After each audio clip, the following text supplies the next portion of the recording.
Hello and welcome back to another episode of the Lore in Lore, the show where we discuss the art and background of Legends of Runeterra, the digital card game by Riot Games.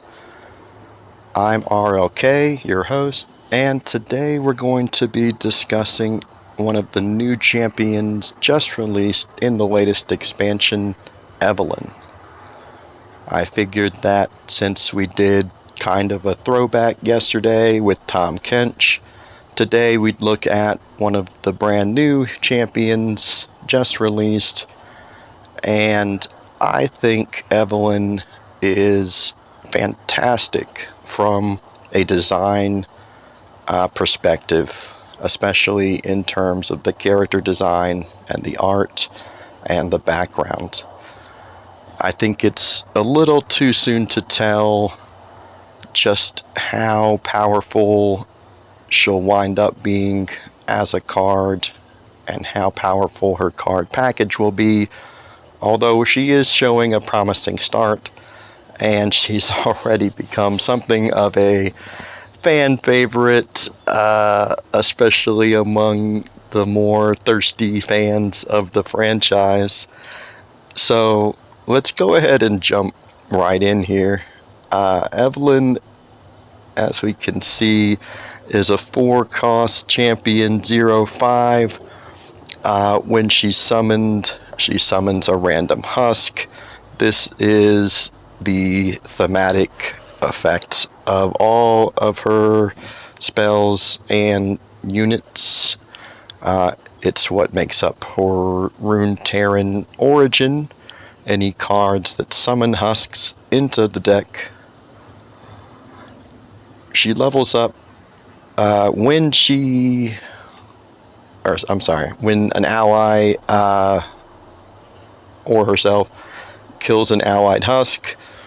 She gains its positive keywords for this round and levels up. Becomes a 5/5. Interestingly, like NAR, Evelynn can level down if at the end of the round you haven't yet died, haven't yet had 6 allies die. She transforms back into her level 1 version. Interesting card. It's shown itself to be pretty good as a 4-cost champion, and her signature spell is among the best in the game, at least from a utility perspective. Essentially a counter spell that stops any spell targeting her, and combined with a strike effect, a one-sided strike effect. Only she strikes, doesn't get struck back. For only 4 mana, it's quite strong. But what I actually found most interesting about Evelynn here is when Riot releases a champion in Legends of Runeterra, they come with a suite or a collection of followers that are thematically tied to that champion. Their friends or followers, minions, henchmen, sometimes even enemies. The classic example being Yasuo and Yone, for example. And these characters, these units, help fill out the background, help tell the story of that champion through the art and their flavor text and voice lines. They help give you an idea of who the champion is and what the champion does in the setting. And I think they've actually done a really good job with that when it comes to Evelynn. In fact, I think the best way to sum up who Evelynn is and what she does is in the text here for the leveled up version of the champion. As Evelynn stalked Runeterra, she attracted the attentions of lesser demons, each hoping to destroy the Widowmaker and feast on her power. She butchered most, of course, but a few talented individuals caught her eye. Today, they live on, bound to their mistress, and when the mood strikes, Evelynn lets them out to play. So, right here we can see that Evelynn justifies her status as a Runeterra champion. She isn't bound or thematically tied to any one of the regions in particular. She wanders the world, and it also explains the nature of her various followers, which, as the text mentioned, are all essentially lesser demons that she's bound to her will and controls or gives orders to, you could say. We'll come back to that in just a moment when we discuss the followers. First, I wanted to cover the art here on Evelynn, which does nothing to dispel this image of her being a sexy seductress demon girl. What I do find interesting about her level 1 art is the figure that's being seduced and then killed, it seems, by the flavor text here, is the Lunari Priestess from Targon, which I've actually got here in the list just to display the art. You can see it's the same character, probably even the same room. So yeah, this chick is done, it sounds like. Sorry, Lunari Priestess, it was nice knowing you and really never seeing you in play. Maybe that's why she was considered disposable by the art team as a victim for Evelynn, since she's never really been meta or competitive. In any case, she's at least got the distinction of being Evelynn's victim on her card art. So I thought that was interesting. Evelynn's level 2 art is also it's pretty cool. She's now transformed into her full demon form. She's grown the full horns, her eyes are glowing. You've got this sort of characteristic magenta palette, magenta and black palette, as well as the candles in the foreground. Candlelight is a recurring visual theme through her and her followers. And then around her, you see these 5 characters that are actually the demon forms of her follower units, the followers in her package, the followers that are in her origin list of deck building cards that were released in this expansion with her. We'll come back to those now. We'll take a look at those. The first one that we'll take a look at here is Solter. Solter is a 2-mana 1/3. He's the cheapest of the Husk summoning followers, and he has no other effects other than when he's summoned, he summons a random Husk. Solter here, you can see him on the left. He's doing like a magic trick with the candle at the table, and he's got 2 sort of amazed guests at the table. So one of the cool things that the art team did with Evelynn and her followers is there's essentially 2 sets of followers, right? Because you have the ones that you play from your hand, but you also have the whole range of husks that they summon, randomly summoned when you play one of these followers. The husks are mind-controlled or magically dominated mortal victims of these demons. And you can kind of see this play out as you go through each of Evelynn's followers here. So if you take a look at the guy there with the glasses and the young lady with the hair on the right, we can actually find those characters in the Husk list here. So we've got Hardy Husk, which is the only one that expanding the art actually let you see better. He's the one in the foreground here with the white hair and the glasses, the Demacian Husk. And if I'm making out the art correctly, Haunted Husk is the other, the girl at the table with the pink hair. You can see her here as the Shadow Isles Husk, or the, what is that? I'm drawing a blank on the keyword now. Anyway, I keep wanting to say frightening, which is a synonym, but not actually the keyword. Salter here, so essentially the story that's told by the card is that Salter at some point met these two hapless individuals here in this restaurant or this bar or at this home, whatever, and they wound up becoming victims magically bound to Evelynn and her demons.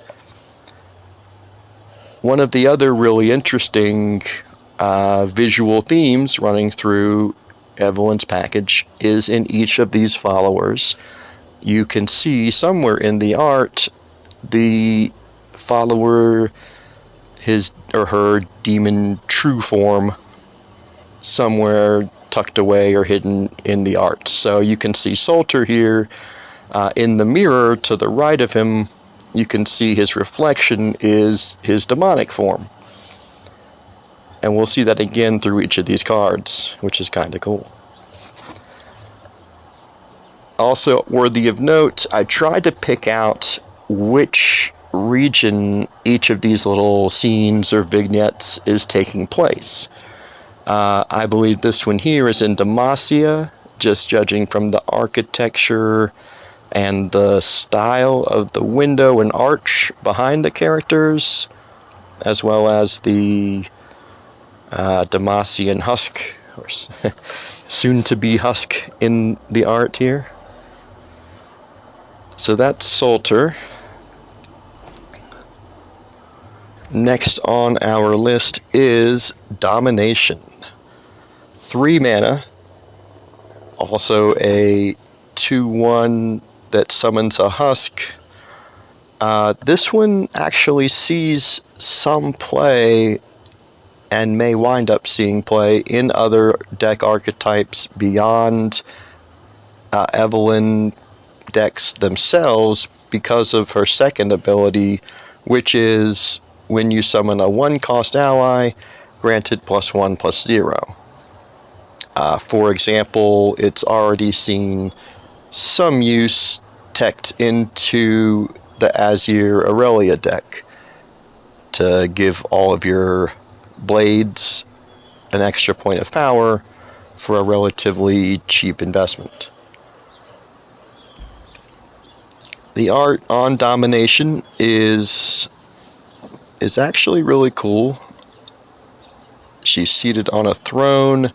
If I had to guess the region here, I would say Shurima, just judging from the kind of golden, what would you call that, statuary or sculpture flanking the throne.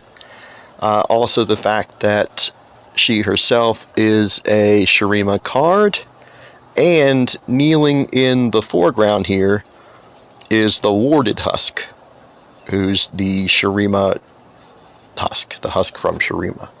You can only see him from the back here, but if you look at the Warded Husk, you can see it's definitely the same guy, definitely the same armor or clothing. Also in Domination, you can make out her demon form over on the right of the art, reflected in that pillar. And she may have what I think is the most frightening or most horrific of the demon forms. Like, hers is only barely anthropomorphic, only barely, human-like in form. And I just think that's pretty dope.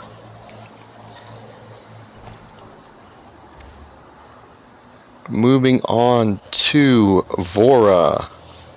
Vora is a 3-mana 3/2 that, when summoned, summons a random husk. No other abilities, just a vanilla 3/2, slightly overcosted, but with the effect of summoning that husk. So not much more to talk about from a gameplay perspective. Time will tell if this winds up being worth including even in the Evelynn decks. But the art here is interesting. So Vora, I don't know why this art just kind of makes me laugh. So Vora here is the central character.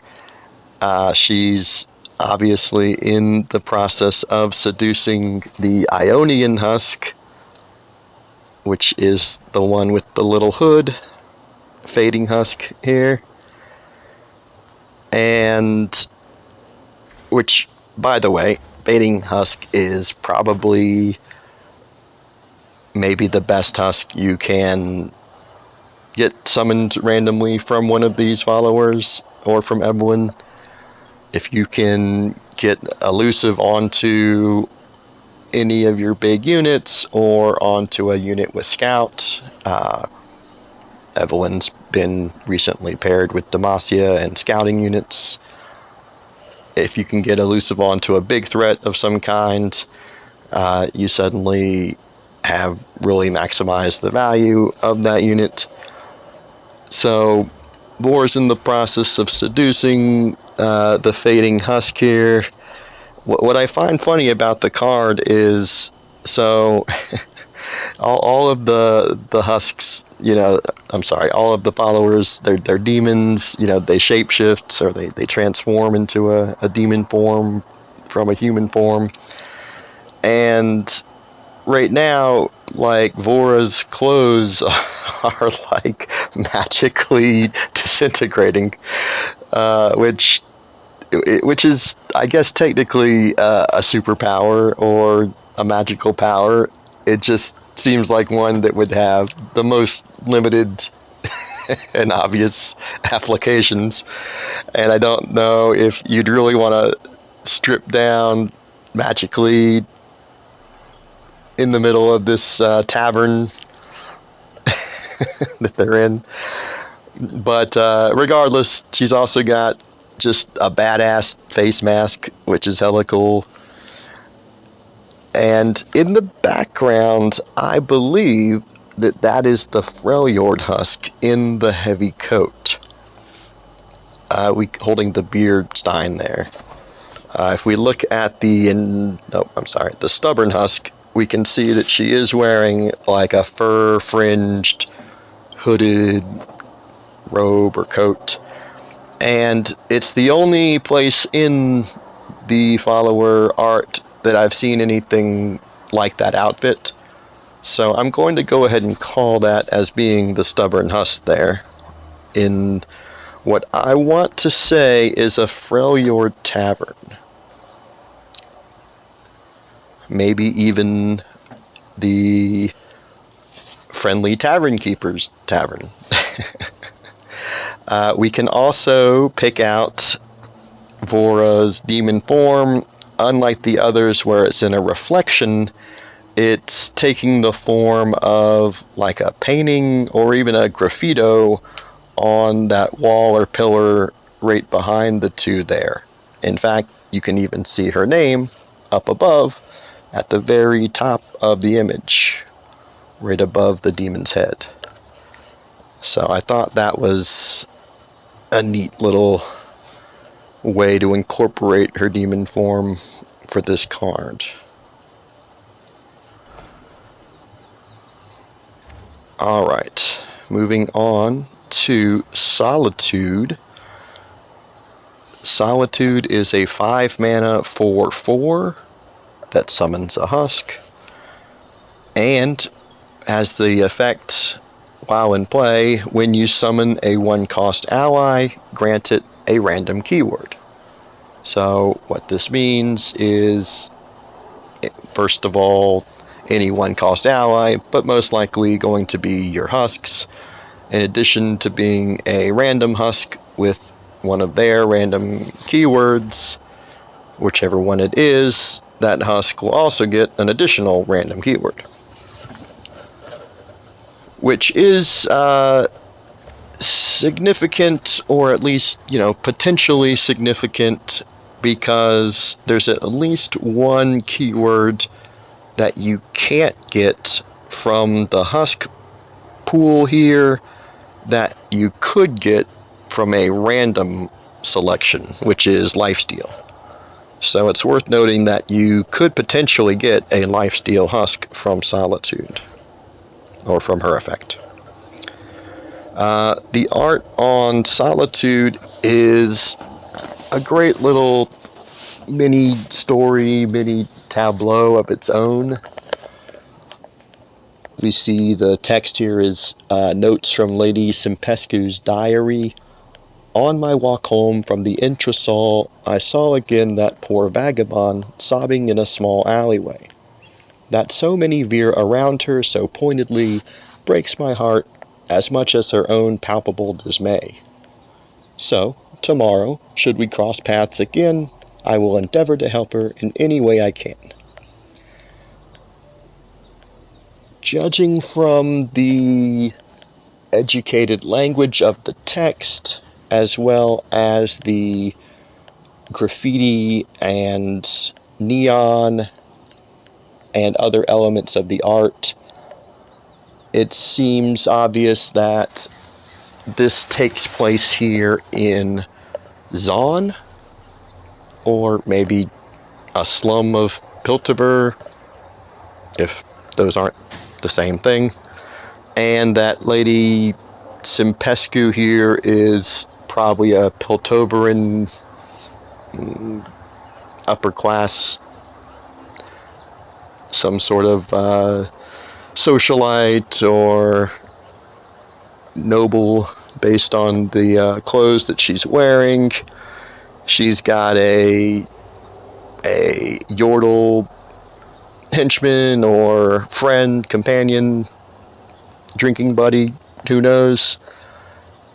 And Solitude here is playing on pity and her damsel in distress act to lure these two in, where they become husks.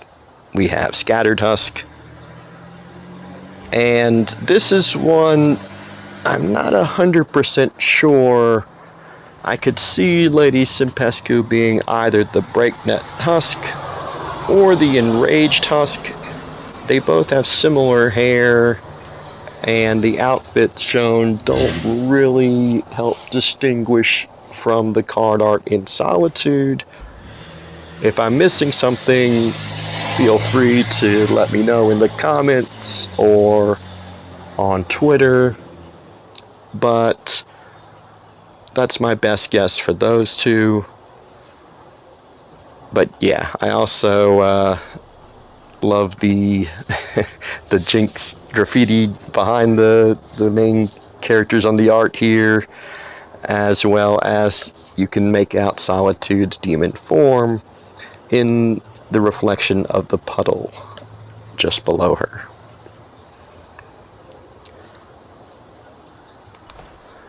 And finally, moving on to our last follower in Evelynn's package, we have Steam, a 6 mana 6/5 with Scout, already considered to be unplayable, at least in Evelynn decks. The fact that it adds another Scout unit to Bilgewater might have some relevance someday. Maybe for a misfortune deck that doesn't go into Demacia for its scout units. I don't know. But as of right now, he's not seeing a lot of high-level competitive play. In theory, you could high roll and drop him onto the board while you've got the Faded Husk in play, granting him Elusive Scout. But that would require some serious luck.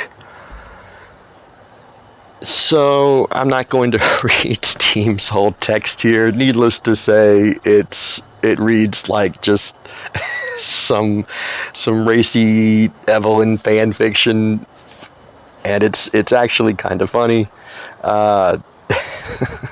It's got your whole Evelynn BDSM pain kink theme running through it, and Steam here, interestingly to note, I believe is the only member of the followers where you don't see his demon form tucked away or hidden away on the art.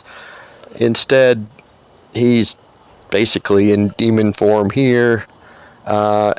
It's hard to tell exactly what's going on with him from the waist down, and that's not innuendo. He might be some sort of serpent guy, snake guy, or those might be tentacles.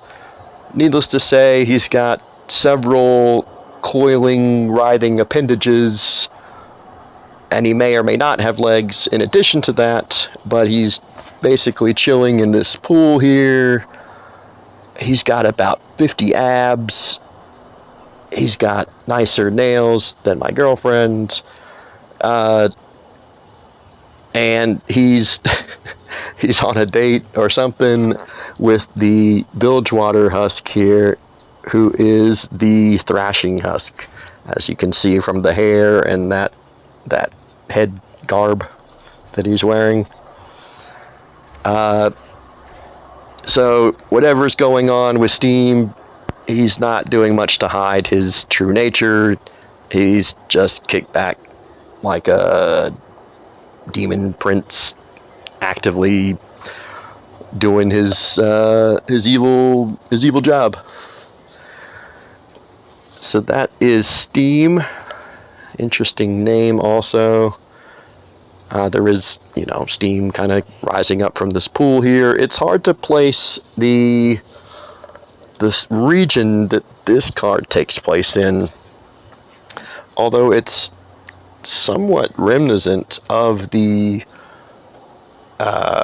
what would you call it, the halls or the large buildings that we saw in the Arcane series, the Arcane show, like the Piltoverin like meeting halls, concert halls that Jace and the other characters appear in.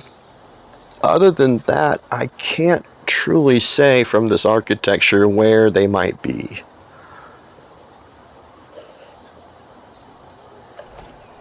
Alright.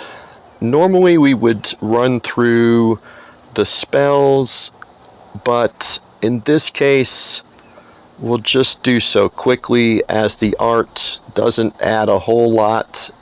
It's more just depictions of Evelynn in her demon form, being a spooky demon.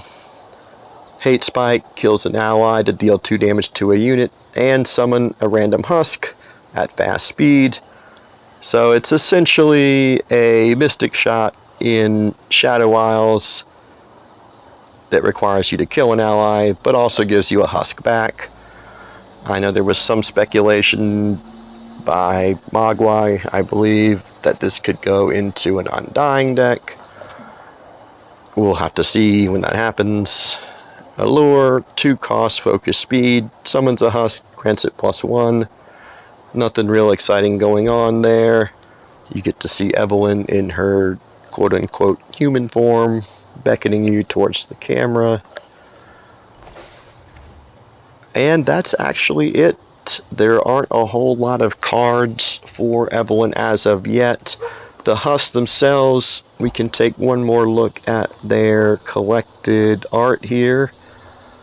I think my favorite is probably the Yordle husk there in the bottom, who just looks like he's not having a good time. None of them do, but he just looks so sad. It's really tragic. He just wanted to go out drinking, and his friend dragged him into trying to help this woman on the streets, and the next thing he knows, he's possessed by a demon. sorry, poor scattered husk. And with that, we'll say goodbye one last time to Lunari Priestess, R.I.P. And we'll say goodbye to you, my listeners. Thank you again for listening. It's been a great show. If you enjoyed, please subscribe, like, comment, follow our Twitter, call me at home, knock on my door, whatever. And have a great day.